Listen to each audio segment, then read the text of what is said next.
Though it's cold and lonely in the deep dark night, I can see paradise by the dashboard light.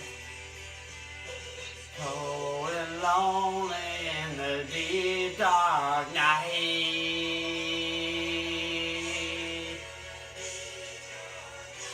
Paradise by the dashboard light. Welcome, guys, to another exciting edition of the Power Rankings. Guys, I know what you're thinking. Why is Seaman Carney here singing a song when he should be crying, moaning, barely able to even get out of bed for work in the morning because his dreams of the playoffs ended?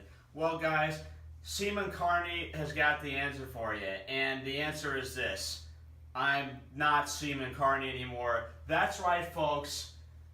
Get out your dicks, because Seaman Carney is now Petty Officer Carney. Take that, guys. While my fantasy life is currently in shambles, my reality life has never been better, guys. Which is why I'm so excited, even though I am now no longer eligible for the playoffs, to bring you this Power Rankings video. So let's jump right in. Kicking things off, guys, with the number 12 team in our Power Rankings. This is not a surprise. The only thing less surprising is the fact that Brennan Costello has once again changed his team name to Victory Screech, and he finds himself at number 12 despite a win this week. Normally, after a win from this guy, he's moving up to number 11, but unfortunately for him, Sean also won, so he finds himself at 12. In the words of Tom Petty, may he rest in peace, even the losers get lucky sometimes, and that was the case with you. Everything sort of coming together. Drew Brees finally scoring the points I think you imagined him scoring every week. 21 points. You're not thinking 21 points is going to be the best game from Drew Brees since week 2 this late in the season, but yet it is, and it really went a long way to your team having its good performance. And then Chris Boswell, Pittsburgh, 19 points from the kicker spot.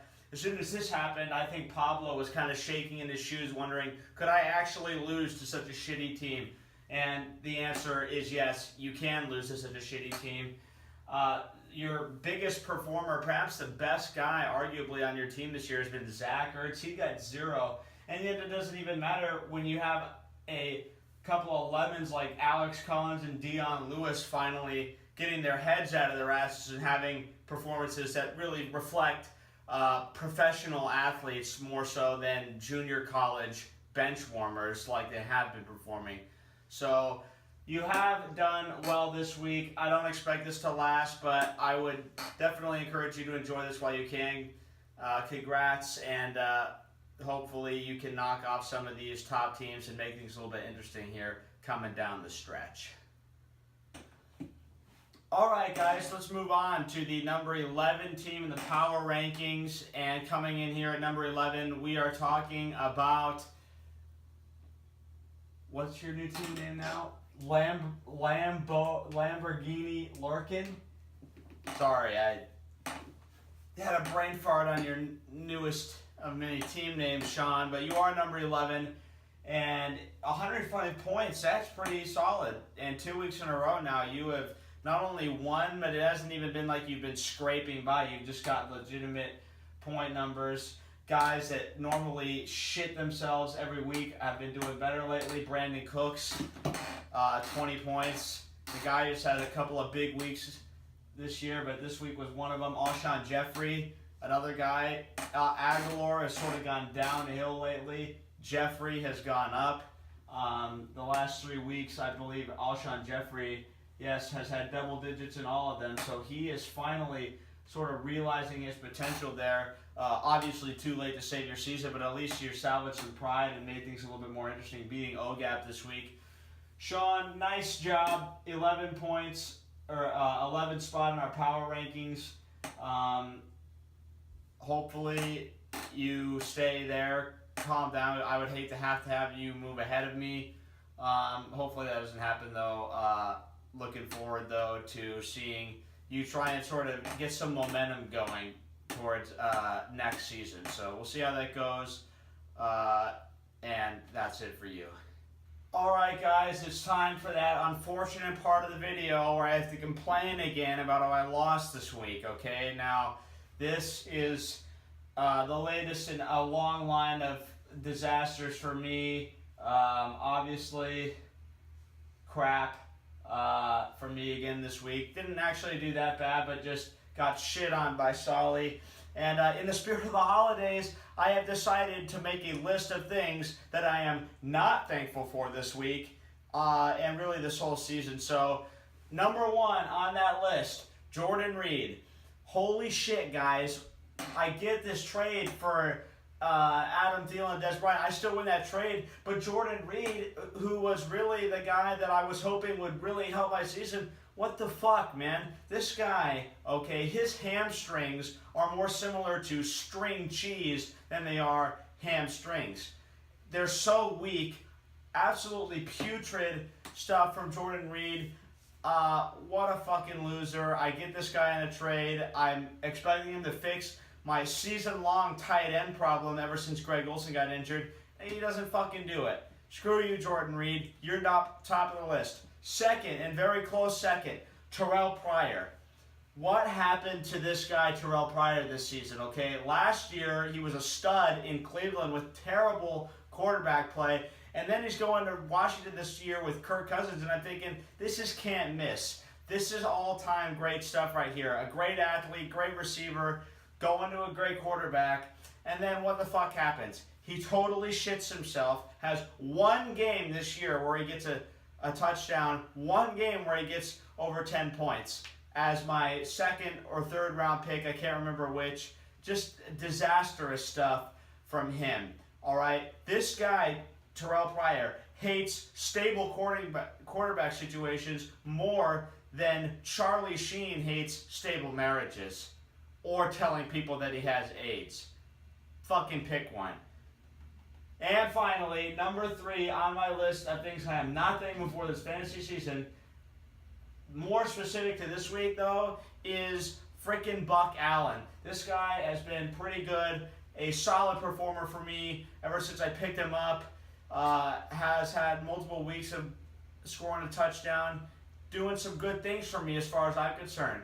And then, what do you know it, but the guy I fucking drafted, Danny Woodhead, fucking chump, gets injured in the first game, and then he fucking disappears all year. And then he comes back just in time for me to desperately need a win, and then he steals all of my guys' touches. What the hell, Woodhead? You took my draft pick and gave me literally nothing all season, and then you come back just in time to fuck it all up for me. What the hell? And then now, as a bonus 4, I'm picking Kenny Stills. Okay, it's bad enough to lose, but losing because a fucking Miami Dolphins scumbag like Kenny Stills goes off, unprecedented performance by this guy, screw off, Kenny Stills. I would have expected this from Steven Stills more than I would have expected it from Kenny, but this fucking guy just reams me at the flex spot. 24 points from Solly's flex compared to 0 from mine. That's all you really need to know about this matchup, guys. Obviously very salty. Sometimes even your reality life can't fix your fantasy life. And if I'm being honest, I would give it all away just to have a chance to repeat as champion. But unfortunately, you can't unpromote yourself without getting in serious trouble. And I'm not willing to do that. So that's where we're at, guys. Hopefully brighter days ahead next season. But until then, I will just try and beat all of you and hopefully make you all feel very bad these last couple weeks.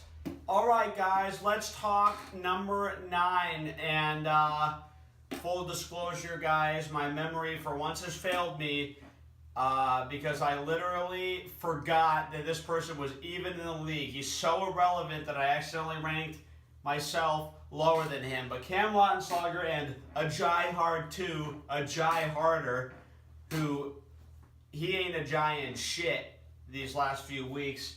This guy, let me tell you something, so irrelevant.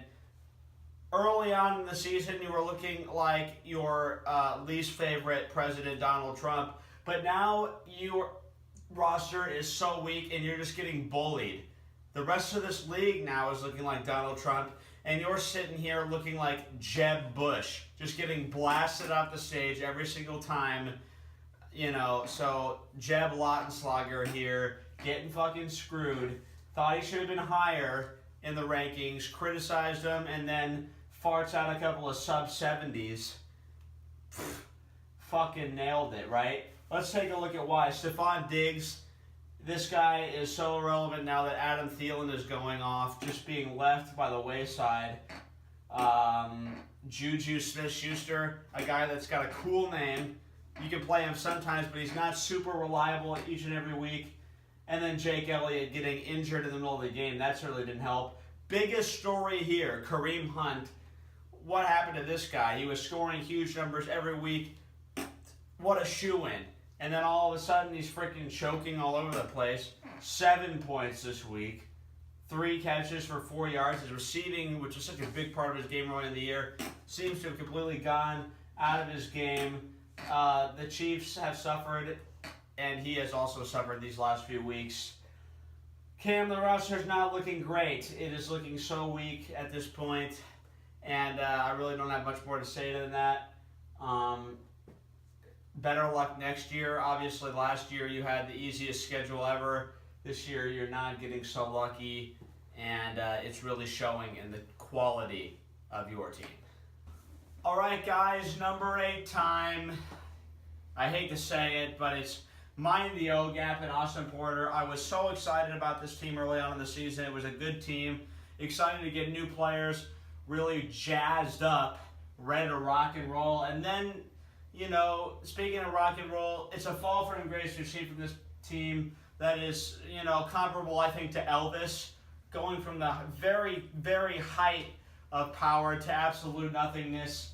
At this rate, you're going to be popping pills and dying in the bathroom in no time, O-Gap. Unfortunately, the cause of this is wide receiver fails, okay? When you got Nelson Aguilar at 0, and you've got also your tight end, Jason Witten, at 0, that is garbage. You're not getting any good pass catching from your guys. And then, obviously, even more the case of why your team failed. Dak Prescott's -2. Oh my word, that is such a disaster. The guy turned the ball over so many times in that game to get negative points in the quarterback position. Who are you, Brandon Niblock, with this terrible quarterback play?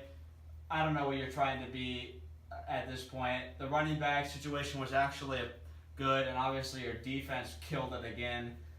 But really, really, really unfortunate that another injury to one of your best playmakers, now Chris Thompson, going down after catching a very nice touchdown pass, I might add. Wide open in a wide receiver route, or in a running back route, sorry. This guy catches the touchdown, and then his season ends. So that's basically the way it's gone for you. Sort of like a one-leafed clover more for your team versus like a 3 or 4-leaf clover like you'd normally expect. Your clover sort of got run over by a lawnmower, and there's just one little leaf hanging on at the end there. Too bad, really. I like your team a lot, as I mentioned earlier, but your team now is fucking trash, landfill style. Barely above Cam, which in and of itself got to be embarrassing for you. But that's really going to do it for you. We have to move on to teams that are actually relevant. So, unfortunately, that's not you anymore. So, sorry. Not my fault. Moving on now, it's number 7 time, and this one really hurts. Chris Hasenheier and Shit Mixers. Chris, you're making me look like a fucking jackass out here. This team, every time I try and talk up your team, okay, I remember when this happened a couple weeks ago. Your team was sucking, and then all of a sudden you spiked up. And then as soon as I ranked you high in the power rankings, you fucking choked and had 2 terrible weeks. Then you start your rise again where you win 2 games in a row and you're thinking, wow, Chris is back. This is great. And then you fucking do it again, man. You're making me look like an idiot, and I don't like that at all. Couple of main storylines here, okay? What were you doing? Larry Fitzgerald left there on your bench. This is mind-boggling. When you are trying to play Kenyon Drake at running back and then fitting Marshawn Lynch in your flex, to bench Larry Fitzgerald. This is just ridiculous. Playing Kenyon Drake instead of Larry Fitzgerald is sort of like walking into a gym, seeing an open bench press and thinking, no thanks, I'm going to go ahead and bench press on the Smith machine instead. What are you fucking thinking? The Smith machine is a waste of time, and so is your lineup. Other storyline, Tyreek Hill. This guy is so up and down. Some weeks he's great, and some weeks he has worse performances than Reek, a.k.a. Theon Greyjoy from Game of Thrones. This guy needs to grow some balls, again, unlike Reek from Game of Thrones, and start playing a lot better. This guy is, his biggest claim to fame is his interception throwing. So what does that really say? Marcus Mariota, speaking of interception throwing, throws 4 of them. There is just no way to come out on top when you have this many problems. And then last but not least, your -5 from Rams D really just topped it all. I have a playmaking defense all year. You try and test them with Case Keenum and the Vikings, and you just get fucking screwed. Rams D didn't show up. Really, nobody except for Alvin Kamara, you could say, did a reasonably good job on your team. Chris, you let me down, and this time it's fucking personal. Now, somehow you've managed to up and down your way, roller coaster your way to a chance of the playoffs. Your chances are looking better than Cam's and O-Gaps, but if you keep fucking up, Gabo and Jared are going to catch up with you, and they're going to take you out. So you better step it up, get this shit moving, and stop making me look bad. I mean, you're probably not going past 5 the rest of the season just because I have to cover my own ass because I know you're just going to fucking blow it if I ever try and rank you high. So forget about being high in these rankings. You lost that privilege, but maybe you can at least salvage your season and get in the playoffs. So good luck with that, and God bless you. All right, guys, time to talk middle of the pack, and this just in, shocking report, and it's not fake news, it's not CNN, Jared Meyer and fuck Donald Trump. It seems as the political angst from this team has entered into play, the team performance has also improved. Jared, unfortunately, I have a bit of other news for you that is also not fake news. Your stud, Robert Woods, is going to be injured, and it's not looking good for his next couple of weeks. You're going to have to make your big-time push to the playoffs without this guy, and it's going to hurt. It's going to hurt very badly indeed. Taking a look at the positives, though. Increased good performances from guys like Demaryius Thomas and Doug Baldwin really picked up the slack. And I'm sure you are loving Jags D, how much everyone questioned it. I would be too if I made definitely the steal pick of the draft. I would say Jags D was rated as the pre-draft worst pick. Completely rated by Cam, I believe, is the worst pick. And I'm throwing Cam under the bus, but I'm not really, because I will freely admit that I was not disagreeing at all with that. So pretty much everyone wrong about Jags D, 27 points. What an outstanding group of players. And then Jimmy Graham, basically your biggest storyline, I think, has been his play. The biggest reason for your success is because of all these weeks, he's the guy that's shown up every single time, touchdown after touchdown, looking like the star he was in New Orleans. He's finally performing up to the level that the Seahawks need him to. Unfortunately, the rest of the Seahawks team clearly has a lot of catching up to do after this latest Monday night disaster against Atlanta. Jared, your running backs are still bad. Bilal Powell obviously sucks. He was on a bye week this week, but the running backs you ended up playing instead only combined for 11 points. And without Robert Woods, you're going to need points from those guys. And Devontae Freeman, who knows when he's coming back. Concussions can be kind of finicky. So you're going to have to pay attention to all these storylines. Your quest is still alive. Mine ended this week, but yours is still alive. And it's going to come down to these last couple of weeks. So I hope you and Lucas are sitting there, at night, having a little bit of fun doing these fantasy lineups. I'm sure it's very nice to have someone so close to you helping with those. And I think we all know what I mean when I say close, as in you're, entering each other's bodies constantly. That's what I meant by close, in case I wasn't clear, in case you don't remember. All right, guys, it's time to break down the top 5, and starting at number 5, we have Crowell is a Bum Negro, episode 2.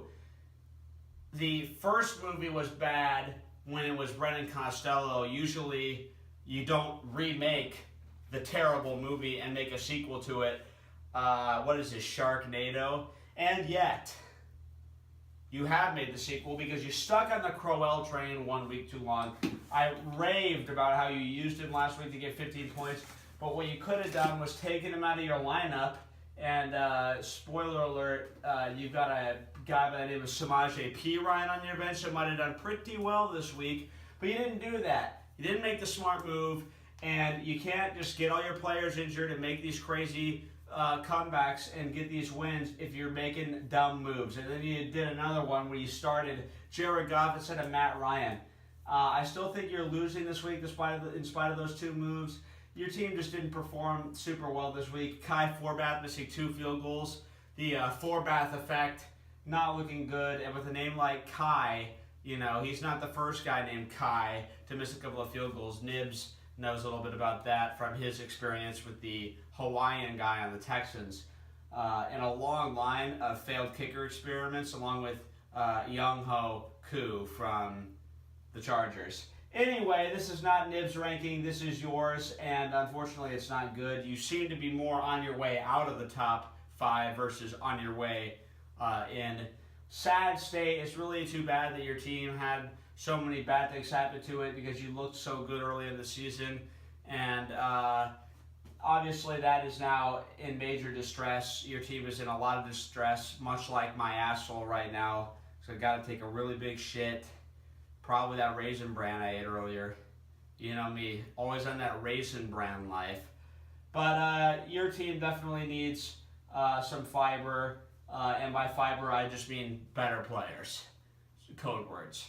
So that's really going to do it for your ranking, Pablo. Better luck next year. I've said that before, and I'll say it again.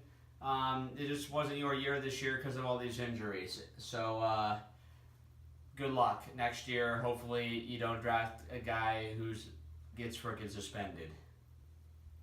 All right, number 4 time. 4 Loco. Let's do it. Jake Smith and Trump 2020. Okay, 116 points. Just look at the scoreboard, and you're thinking, wow, that's great. This guy must have a great roster. Fake news alert, okay? This roster looks more suspicious than those weird articles my grandpa keeps sending me about how Hillary Clinton has taken hits out on people, okay? This screams fake news. All kinds of CNN funny business going on here. Very suspicious. Let's take a look at why.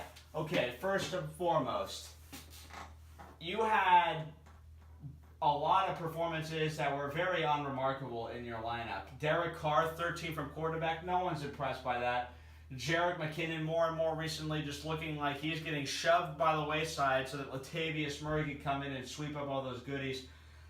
I said all I need to say about Cooper Kupp last week. I think the guy is a phony baloney. This guy's more of a pretender than Jackson Brown in the song The Pretender. And then, obviously, Damian Williams in Miami. Hard to trust a Miami running back. The guy's never going to get a touchdown, so that's going to be a potential issue for you. But let's take a look at the guys that did do well. Chargers D. I don't know if this Chargers defense is good enough to put up 24 week in and week out. I know Keenan Allen is not good enough to put up 27 every week. You really benefited. 51 points from the 2 players on the Chargers that you have. That doesn't really leave a whole lot of impressive performances to me. Lamar Miller, I really don't think that you can expect much from him with Tom Savage at quarterback. Ever since Washington got into the last 2 weeks, he's gotten under double digits. He sneaks into the end zone in this game. But I don't know. This is fishy to me. I ranked you number 4 because I have respect for the 116 points. But I definitely think that I was not wrong in roasting your roster the last couple of weeks, and this to me does not look like much of a winning fantasy lineup if I'm being completely honest. So that's where we are here at number 4. Obviously, you could try and prove me wrong. I hope you don't. But you've been getting lucky all year. This week you didn't get so lucky playing Gabo. It really just kind of evens out. I mean, you've had some weeks where you just played the shittiest competition possible. Pretty sure you're right down there at the bottom for lowest points against until this week. Maybe that might have changed with Gabo's 117. But your team looks like fake news to me. And you should know about that anyway with your team name. So, I don't know, Jake. You tell me. Is your team fake news? I think so. And you might not even make the playoffs if you keep losing like this. So, try not to have the worst collapse anyone has ever remembered. And maybe we can get you off this fake news alert. All right. We have to congratulate this guy for moving back into our top 3. Okay, we all know him. We don't really love him, per se, but Gabo McGregor, no doubt one of the most relevant players in this league year in and year out, and he's done it again, guys. Number 3, this is a guy that has been getting very unlucky all year, and it almost happened again, holding his breath when Des Bryant, quite frankly, has been subpar for most of this year, as I, of course, predicted 14 targets, and he turns those 14 targets into 6 points. It was not a good day for Dez. It was not a good day for any of the Cowboys, but what a performance by Antonio Brown. That's the number 1 storyline here. 3 touchdowns and 144 yards. That is brilliant. This guy gets a big thumbs up from me, and LaShawn McCoy, you got him at exactly the right time. 24 this week, really benefiting from just one of the worst performances in recent memory from any player in the history of the game. Nathan Peterman's performance at quarterback was LaShawn McCoy's benefit as he turns 14 touches into 24 points. Guys, doesn't get much better than that. Alex Smith presented a bit of a problem for you, and Gronkowski has been kind of, not nearly as consistent this year as he's been in some other years. Still the number 2 tight end, but you expected this guy to be number 1. However, this team cannot be trifled with. You have a great roster. I'm obviously not going to deny that. Your team is really, really freaking good. And it could definitely make a run up to the number 1 spot. I can't move down either of the 2 guys ahead of you because they also won this week, but roster-wise, again and again, your team just looks great. And this week, it performs great. Hopefully, I beat you next week, though, and you miss the playoffs because of that. I'm really hoping that is what ends up happening. But as of now, it just doesn't look like that's going to happen. I'm going to have to pull off the miracle of all miracles, and your team's going to have to shit itself again. Unlikely that that's going to happen, but, again, entirely possible. I put you here at number 3. One of my picks, contender. I think you're going to win the league. Roster seems too good to have that not happen. So, congrats, Gabo. You're number 3. And that's really all I have for you here. Keep an eye on Leonard Fournette. His weird season these last couple of weeks continues to sort of develop. So watch him. But other than that, I'm impressed with the roster. And nice work. All right, guys, number 2 in our rankings, controversially perhaps, is Rolling on the Wilson here. And the lack of really strong teams is really apparent when you look at this number 2 team because the biggest name on this team, Julio Jones, just cannot, for whatever reason, get it together. He's getting outperformed by Mohamed Sanu and others in that Atlanta roster. Tevin Coleman has scored better than Julio Jones. I mean, this guy's just not the weapon we thought he was going to be. That's the main storyline. DeMarco Murray, not even the best running back named Murray at the moment. So, going to have to watch this guy. I mean, you don't even know whether Derrick Henry or DeMarco Murray is going to do well any given week. The one guy you do know and can count on is Russell Wilson. When you have a guy that's getting this high percentage of your team's yards, I mean, NFL historically high percentage. This guy's on par with Archie Manning for just being the entire team this year. You really have to give your hats off to this guy.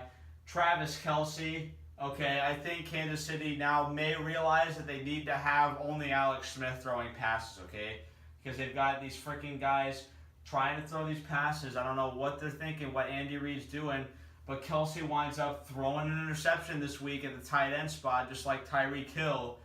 So that's bad for you. And then Amari Cooper got in the end zone this week, but really didn't do much else. And it was a garbage time play in a Raiders offense where everyone seems to be struggling. That's what happens. Jordan Howard, what a beast. This guy's sort of like the Dwight Howard of the NFL. That's the way he's performing right now on a snarling, tough-running Bears team that can't seem to get a field goal kick to save their life. You really nailed it with Jordan Howard. I think he's been one of the best guys all year at the running back spot.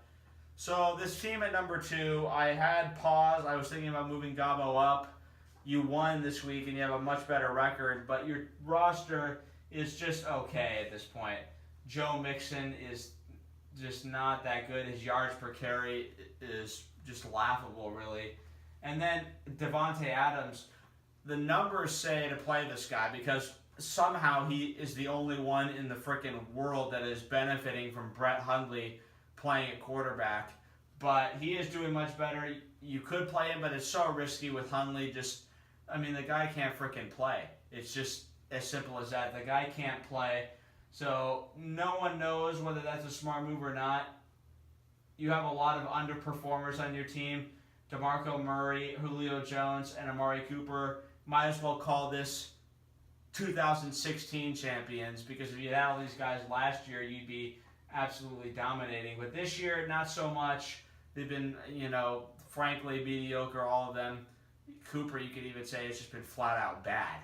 So that's really where you're at with your team. Again, hard to argue with 94 points, but also hard to argue with the lack of depth. So really having conflicting thoughts here, but you've always been a good friend of mine, and I like your sister better than Gabo, so that ended up just being the tiebreaker. What can I say? And now the moment you've all been waiting for, number 1, Nate Solly, Team Brady Bunch. Hope you're fucking happy that you just crushed my dreams like the mountain crushed that guy's head in Game of Thrones during the trial by combat. This was just terrible news all the way around, any way you look at it. I don't know what I was supposed to do when you had 4 players in your lineup score 20 or more points. Brady looking even better than he normally does against a Raiders defense that I really don't understand, okay? How they played such a soft zone coverage and still gave up deep touchdown passes down the field is beyond my comprehension. Mark Ingram, the guy only got 14 touches, but he turns it into 21 points, has over 10 yards a carry. What a crushing blow Ingram dealt to me this week. And then after all that, I still get a chance to win. And then Kenny Stills. Fuck, man. I'm just so over Kenny Stills. I hate this guy. Number 1 enemy in my life right now. Clearly, this is sort of a Ruxin Antonio Gates situation, if you're familiar with the league, where you just have this guy have an unexpected huge day against you. It makes me want to punch this guy in a sauna and then fall down running away, if you know what I mean. Nate, this team, out of all the controversial things that have happened, with me ranking Nibs number 2, and then that comment I made about him and Gabo's sisters, all this controversy, right? But then the one thing that is not controversial is your ranking at the top. No one can touch you. You have the best record. You have the number 1 points this week, and you've been number 1 now, finally providing that consistency that I've been longing for. This team has a good roster. Vernon Davis is a sleeper at tight end. He still freaking got it. You need another running back, obviously. Eddie Lacy is just so freaking worthless. Unbelievable, really. So you're going to have to hope that Carlos Hyde comes back stronger than ever. And obviously T.Y. Hilton for the 3 weeks, he's been actually good. Has really been a benefit for you. So that's really where we're at with you. Good stuff, Nate, and good stuff to some of you this week. Half of you, to be precise, with the number of points scored. Another addition to the power rankings. And I think I'm going to like the way, and I think you're going to like the way it turns out. Hopefully you did. Feel free to roast me in the comments. Please, please, please congratulate me on this promotion in the comments, because I really need this validation now that, my fantasy team dreams are over. Please fill the emptiness inside me with fake comments. I don't even care if you actually appreciate it or not. Please thank me. I need this right now, guys. I know you're going to come up good. Hope you enjoyed the video, and I will definitely be seeing you next week in the power rankings. Get ready for more danger, guys. I'm out.